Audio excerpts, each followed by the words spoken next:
Failure doesn't arrive loudly. It doesn't knock on the door or warn you ahead of time.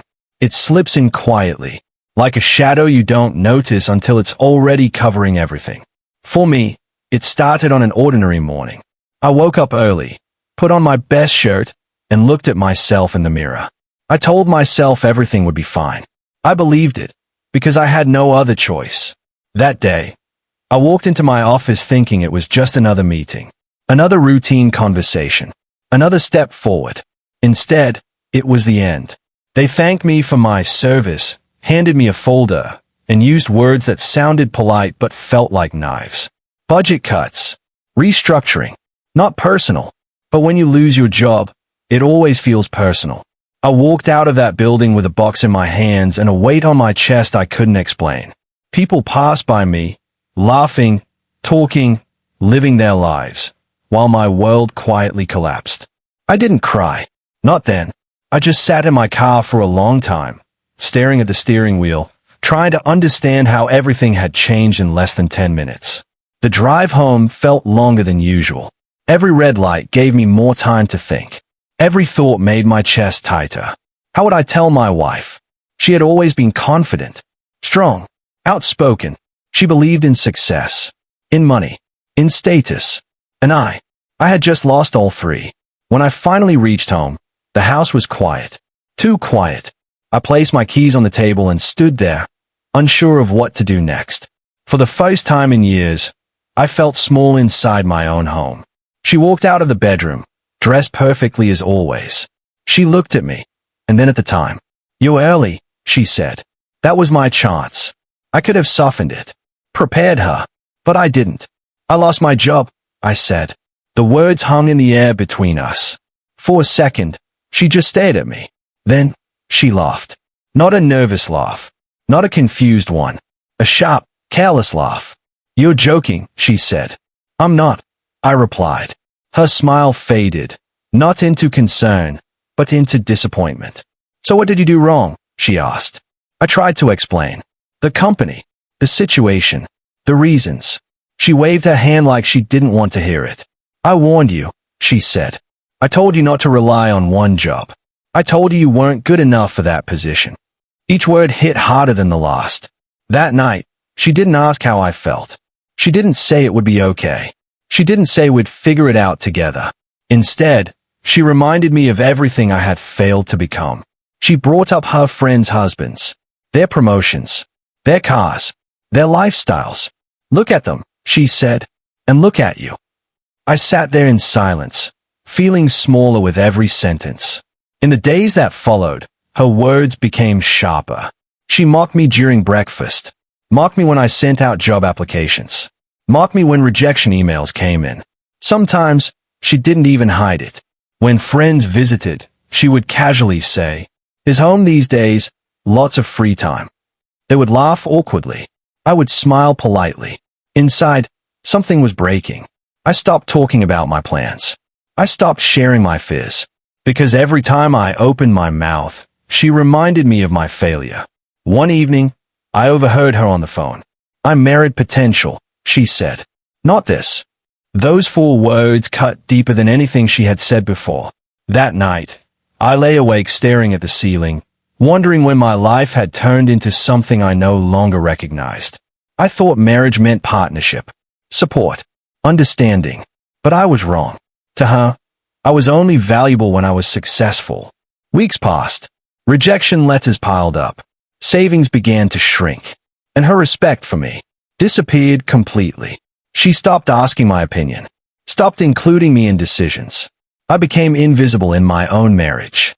One afternoon, she looked at me and said, "Maybe you're just not meant for big things." I didn't respond. Not because I agreed, but because I was tired of defending myself. That was the moment I realized something important. Her mockery wasn't the worst part. The worst part was that she had already decided who I was. A failure. And no matter what I said, she would never see me differently. That night, as I sat alone in the dark, something inside me changed. Not anger, not hatred, determination. I made a silent promise to myself. I would rise again, not to prove her wrong, but to prove myself right. And I would do it quietly. Because sometimes, the strongest comebacks begin in complete silence. Silence has a strange power. At first, it feels like weakness, like you're giving up, like you're letting the world walk over you. But sometimes, silence is where strength is born. After that night, I stopped explaining myself. I stopped trying to make her understand. Stopped asking for support. Stopped hoping she would suddenly change. Because every explanation turned into another opportunity for her to mock me. So I chose quiet. Each morning, I woke up before she did. Not because I had somewhere to go, but because I didn't want to hear her comments. I would sit at the small desk in the corner of the living room, laptop open, job boards glowing on the screen. While the city outside came alive, I sent out applications. One after another, carefully written resumes, customized cover letters, and one after another, rejections. Some were polite, some were automated. Most didn't respond at all. I never told her how many I sent, because I already knew the response. Still nothing. That figures. Maybe lower your expectations. So I kept it to myself. During the day, I studied. Online courses, skill upgrades, industry trends, things she never noticed. To her, I was just home all day. Sometimes she would walk past me, glance at the screen, and smirk. Playing computer games now, she once said. I didn't correct her. At night, when she slept peacefully beside me, I stayed awake, scrolling through forums, watching lectures, learning things I should have learned years ago. I was tired, but I was awake in a way I had never been before. There's a different kind of exhaustion that comes from humiliation. It doesn't make you sleepy. It makes you restless. Weeks turned into months. Money became a constant worry. I cut back on everything. No outings. No extras. She didn't. She continued her lifestyle as if nothing had changed. Shopping, dining out, and when bills came, she reminded me, again and again, that I was no longer contributing. One evening, she said something I will never forget. If you don't find something soon, she said casually, I don't know how long I can keep doing this. I knew what she meant. Her love had conditions, and I was failing them. That night, something inside me hardened. Not into bitterness, but into clarity. I stopped seeing her words as truth. I started seeing them as noise. The real battle wasn't outside. It was inside me. Every day, doubt whispered the same question. What if she's right? What if this is all I'll ever be? Unemployed, disrespected, replaceable. But every time that thought came, another voice answered. You're still here. You're still trying. And that had to count for something. I started setting rules for myself. Wake up early. Study for at least 4 hours. Apply to a minimum number of jobs. No excuses. Even on days when motivation was gone. Even when rejection emails piled up. Especially then. I treated my struggle like a job. Because no one else respected it. One afternoon, while organizing old documents, I found my first offer letter. From years ago. I remembered how proud I had been. How hopeful. I stared at it for a long time. That man wasn't gone. He was just buried under doubt and disappointment. And I was digging him back up, slowly. She noticed my silence. At first, she enjoyed it. No arguments. No resistance. But eventually, it bothered her. You don't talk anymore, she said one night. I shrugged. What's there to talk about?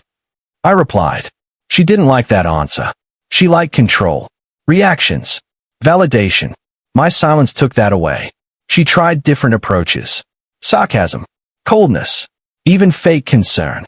Are you okay? She asked once, in a tone that didn't match the words. I'm fine, I said. And I meant it, in my own quiet way. Because something was growing inside me. Confidence. Not the loud kind. The kind that comes from discipline. One evening, I received an email that didn't start with unfortunately. My heart raced. It wasn't an offer, just an interview request. But it was hope. I didn't tell her, not because I was hiding, but because I was protecting it. The interview went well. Then another. Then another. Some still ended in rejection. But now, there were conversations. Interest. Momentum. I could feel it shifting. She noticed the change before I said anything. You can't hide purpose. It shows in posture, in silence, in focus. You seem Different, she said one morning. I smiled slightly. Maybe, I replied. She didn't know that while she slept peacefully, I was rebuilding myself piece by piece. She didn't know that every insult had turned into fuel. Not explosive fuel. Steady fuel. The kind that burns slowly but lasts long. I wasn't chasing revenge. I was chasing self-respect. And deep down, I knew something she didn't. This phase, this humiliation, was temporary. But the man I was becoming, he was permanent. Success rarely arrives the way we imagine it. There's no dramatic music, no instant applause, no moment where the sky opens up and everything suddenly makes sense. For me, it arrived quietly, in the form of an email I almost didn't open. It was a Thursday afternoon. I remember because I had just finished another online course and was preparing myself for another evening of silence and doubt. The subject line was simple, following up on our conversation. My heart skipped. I read the email slowly, carefully, afraid I might misunderstand something. They wanted me back. The same company I had once walked out of with a cardboard box in my hands. But this time, it wasn't the same role. They had seen my growth, my updated skills, my experience. They needed someone to lead. I closed my laptop and leaned back in my chair, staring at the ceiling. For a long moment, I didn't feel happy. I felt calm, as if a door I had been pushing quietly for months had finally opened. I accepted the offer that same day. Not with excitement, not with celebration, with certainty. The first day back felt unreal. Same building, same halls, but a different energy. People who once barely noticed me now stood up to greet me. Managers listened when I spoke. Decisions passed through my desk. I wasn't the same man who had left, and they could feel it. I worked harder than anyone else, not to prove myself, but because discipline had become my nature. Early mornings, late nights, clear boundaries. I didn't chase validation. I let results speak. Within weeks, my department showed improvement. Deadlines met. Targets exceeded. Leadership noticed. Then came the promotion. And then another. Each step forward felt surreal, not because of the success, but because of the contrast. Just months ago, I had been mocked for being nothing. Now, my calendar was full. My phone never stopped ringing. I hadn't told my wife the details. I simply said I was working again. She didn't ask much. She had learned to assume the worst. But slowly, things began to change. She noticed the way I dressed again, the confidence in my walk, the quiet certainty in my voice. She noticed the bank notifications, the lifestyle shift, but she said nothing. One evening, she asked casually, "So, how's work?" I looked at her for a moment before answering. "It's good," I said. And that was all. I wasn't hiding. I just didn't need her approval anymore. Months passed. My name began to carry weight, not just inside the company, but in the industry. Invitations to meetings, conferences, panels. People asked for my opinion. I had become someone others depended on. And with that came something unexpected. Peace. Not the loud kind. The kind that comes from knowing you survived something that was meant to break you. One afternoon, HR informed me that the company was expanding. New teams, new hires. I reviewed resumes as part of the leadership process. Page after page. Qualifications. Experience. Then, I saw a name that made my breath stop. Her name. I stayed at the screen, unsure if I was imagining it. Same education. Same history. It was real. She had applied. My wife, the woman who once mocked my failure, was now asking to join my company. I felt nothing. No anger. No satisfaction. Just stillness. HR asked if I wanted to recuse myself. I thought about it. Then I said no. This wasn't personal. This was professional. A week later, I was told she had been shortlisted for an interview. I didn't tell her. I wanted to see how fate would handle the rest. The day she walked into the office, I watched from a distance. She looked nervous, uncertain, a version of her I had never seen before. When she finally entered the meeting room and saw me seated at the head of the table, time seemed to freeze. Her face drained of color. Her eyes widened. For the first time since I had known her, she was speechless. I stood up, extended my hand, and said calmly, "Please, have a seat." She did. Hands shaking. The interview began. I treated her like any other candidate. Asked questions. Reviewed answers. She stumbled. Recovered. Tried her best. But the real interview wasn't happening in that room.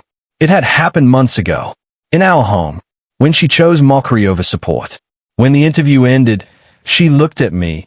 Not as a husband, but as an authority. I didn't know, she said quietly. I nodded. That's okay, I replied. She left the room unsure of her future. And for the first time, I realized something powerful. The comeback wasn't the job. It wasn't the promotions. It was the reversal of roles. Not out of revenge, but out of reality. I had rebuilt myself in silence. And now, the world was responding. There are moments in life that feel unreal, not because they are dramatic, but because they force you to confront the past face to face. This was one of those moments. After the interview, I returned to my office and closed the door behind me. The room was quiet, but my thoughts weren't. I replayed her expression again and again. The shock, the disbelief, the sudden understanding. For years, she had spoken to me from a position of certainty. Certain that I was beneath her expectations. Certain that I would never rise. And now, certainty had abandoned her. HR sent me the evaluation summary later that evening. Her technical skills were acceptable. Her experience was relevant. But something was missing. Confidence. The same confidence she once used to mock me. I sat there for a long time, staring at the screen, realizing how strange life could be. Just months ago, I had begged for respect. Now, it was being handed to me automatically. When I arrived home that night, she was waiting. Not watching TV. Not scrolling on her phone. Waiting. She stood up the moment I walked in. So, she said softly, "That was you." I took off my jacket calmly and placed it on the chair. "Yes," I replied. Her voice trembled. "Oh, you're really working there?" I nodded. "And not just working," she added carefully. "You're in charge." I didn't correct her. I didn't explain. I simply said, "I have responsibilities." She sat down slowly, as if her legs could no longer hold her. For a moment, neither of us spoke. Then she said something I never expected to hear. "I'm sorry." The word felt heavy in the air. I looked at her, not with anger, not with satisfaction, but with clarity. "Sorry for what?" I asked. She swallowed. "For the way I treated you. For laughing. For not believing in you." Her apology wasn't loud. It wasn't dramatic. It was fragile. And fragile apologies are often the most honest. She continued. I didn't think you would actually come back from that." There it was. The truth. She hadn't believed in me, not because I had failed, but because she thought failure defined me. That night, she didn't ask for the job. Not directly, but the fear was there. In her eyes. In her posture. Days passed. At work, HR finalized hiring decisions. Her name came up again. "She's asking if there's any update," HR said. I nodded. Schedule a follow-up. When she received the message, she knew exactly what it meant. This time, she didn't come in as a candidate. She came in as someone who needed something. She entered my office slowly, closing the door behind her. She didn't sit down immediately. "I need this job," she said. Not confidently, not proudly, honestly. She explained everything. Her company had shut down. Her savings were nearly gone. Her options were limited. This position, it would change everything for me, she said. Then came the moment I will never forget. She looked at me and said, "I was wrong about you. Not just wrong in words. Wrong in judgment. Wrong in character. Wrong in faith." She took a deep breath. "I mocked you when you were at your lowest. And now, I'm here because I have nowhere else to go." She paused. "I know I don't deserve this," she said quietly. "But I'm asking you, please." She wasn't begging for love. She was begging for dignity. I leaned back in my chair and studied her. This wasn't the woman who once laughed at my pain. This was someone stripped of certainty. I asked her one simple question. "If our positions were reversed," I said, "what would you have done?" She didn't answer immediately. Then she whispered, "I don't know." That honesty mattered. I told her I would consider it. When she left the room, I didn't feel victorious. I felt reflective. Power changes things, but it reveals more than it creates. I thought about the nights I sat alone, doubting myself. The mornings I woke up feeling worthless. The words that echoed in my mind for months. And I realized something important. I didn't want revenge. Revenge would have been easy. I wanted closure. A week later, I made my decision. HR finalized the offer. She was hired, but not into a position of privilege. She would work under my department, under my leadership. When she read the offer letter, her hands trembled. She came home that evening and placed the paper on the table.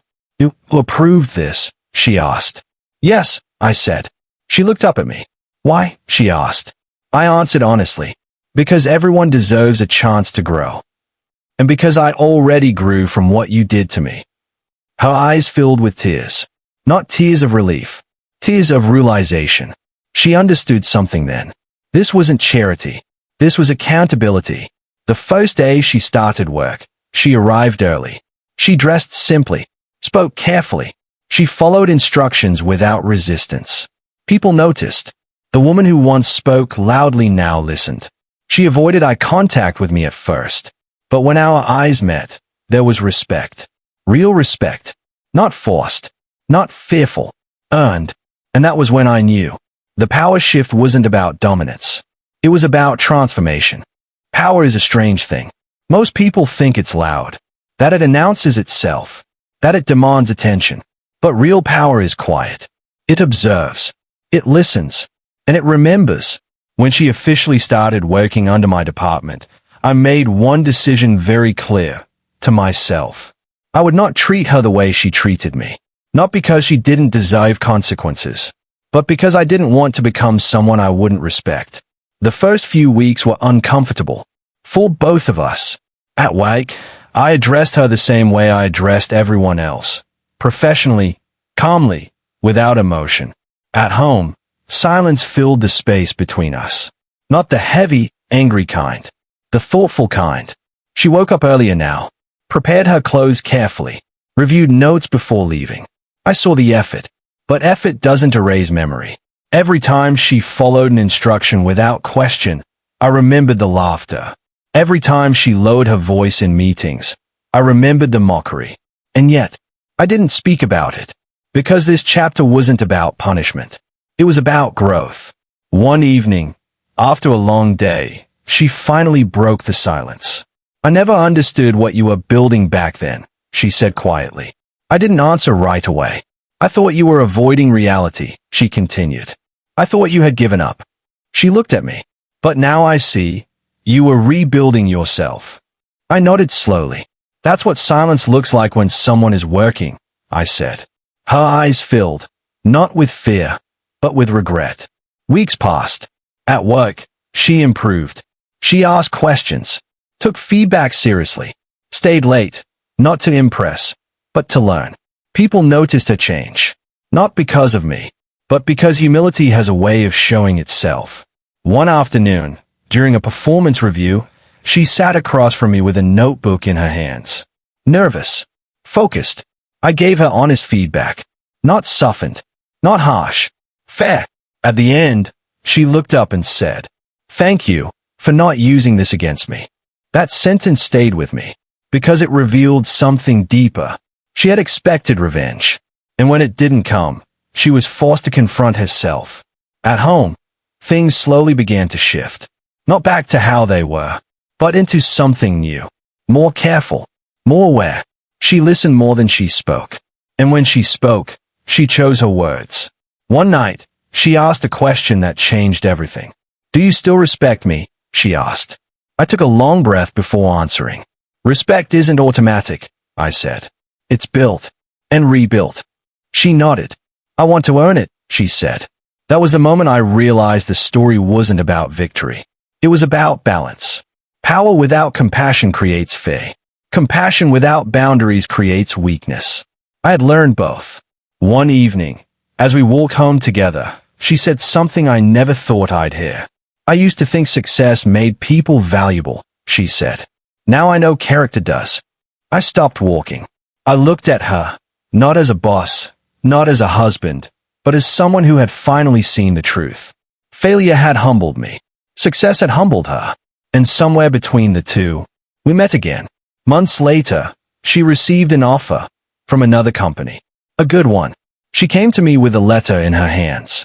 "I wanted you to know first," she said. I read it. It was a step up, not dependent on me. She looked nervous. "I don't want this to seem like I'm running away," she said. I smiled slightly. "That's not how growth looks," I replied. She accepted the offer. On her last day, she stopped by my office. "I learned more here than I expected," she said. I nodded. So did I.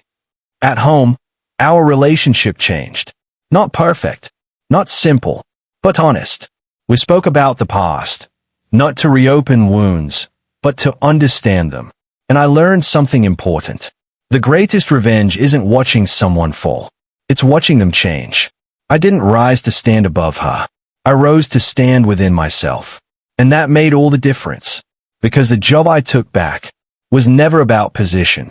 It was about reclaiming my worth. And once you do that, no one can ever take it from you again.